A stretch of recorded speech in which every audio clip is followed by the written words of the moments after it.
Hello there, Tad Hargrave from Marketing for Hippies, and I'm making this video just the night before or afternoon before I leave for Ontario. I'll be away for 3 weeks back at the end of September.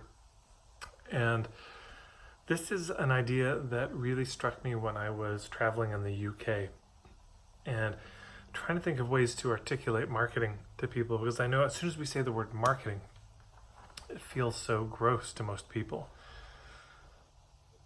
And so I think this is a lot of what holds people back, is there's that, it just feels bad. We don't want to do it. If we could hire somebody else to do it, we just want to do the work that we do. Something about marketing just feels awful, and of course conjures all the used car salesmen and the slick, high pressure, manipulative everything. And here's what came to me.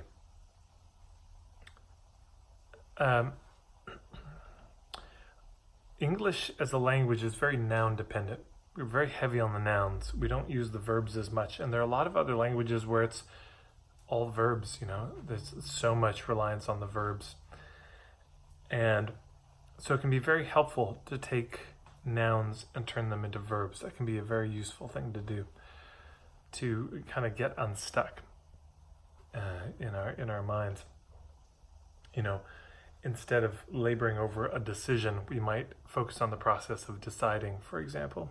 Anyways, there's a lot to say in how this relates to the use of metaphor and language, and I won't go down that rabbit hole. But it can also be useful to flip it the other way, and that's what I'd like to do here. So we have this verb, marketing, but let's flip it back to the noun, the market. And here's what I realized. If you're like me, you probably love going to farmers markets and craft shows, these outdoor markets. And when I was in London, my friend Graham, God bless him, we met up at a Borough Market, which is one of my favorite markets in the world, just so alive.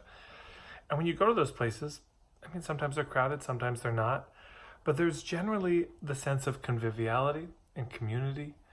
There's a kind of light spirit. You're seeing people often, especially in the really good ones. These are local things. You're supporting local businesses. You're supporting craftspeople and their craft. It's such a wonderful feeling of the community kind of supporting itself. And the market is fundamentally, it's where we go to share what we've been up to in between, now and the last time we saw each other. Here's what I've been up to. It's where we share our wares. So I just gotta deal with this oven. There we go. So isn't it interesting? In reality, when we go to an actual market, it feels good. It's something we actually like to do. And I'm distinguishing the market from Safeway or Save-On or Sobeys or Tesco or Co-op or any of those things. They did a study and they found that 10 times more conversations happened at a farmer's market than at a chain grocery store, which isn't a huge surprise. But so there's something about that kind of local market, which is all markets ever were for a time, fundamentally. There's something about that feels really wonderful, that we're glad to be in.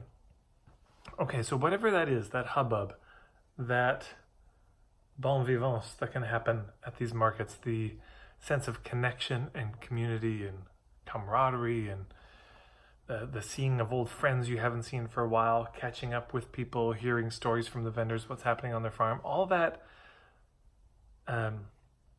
that's marketing. What I mean is, marketing is like the murmur that the market makes.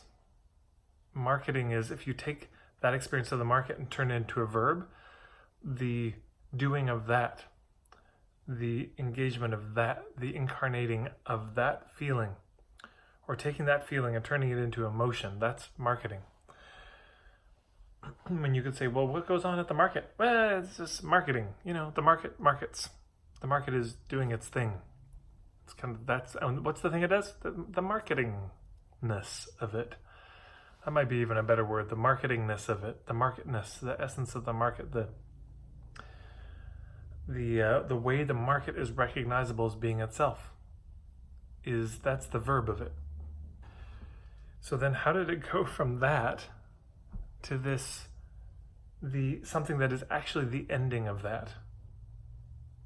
That's a big mystery. How does it go from something that we'd love to engage in and do, do that marketing thing where we go to the market and engage in the marketplace and spend money and buy things and sell things. How did it go from that wonderful feeling to something that feels so bad? I mean, that's more than this video can contend with, but isn't it interesting? We love one, we hate the other. One is what brings us alive, and the other, no good.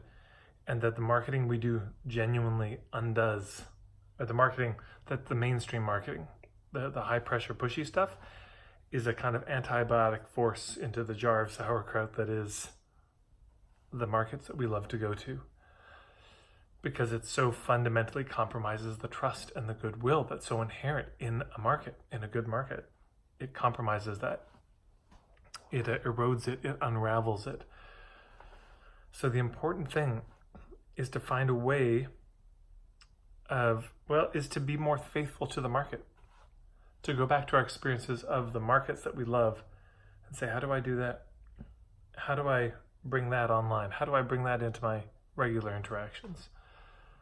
So just pay attention next time you're at a market. What's happening there? What is it about it that feels so good? And then how do you bring that into your market? How do you make sure that the kind of outreach you do, the way that you have conversations with the people, that actually fosters the health of the market, that it deepens the trust, deepens the goodwill, brings people more alive in a genuine way, whether they buy from you or not.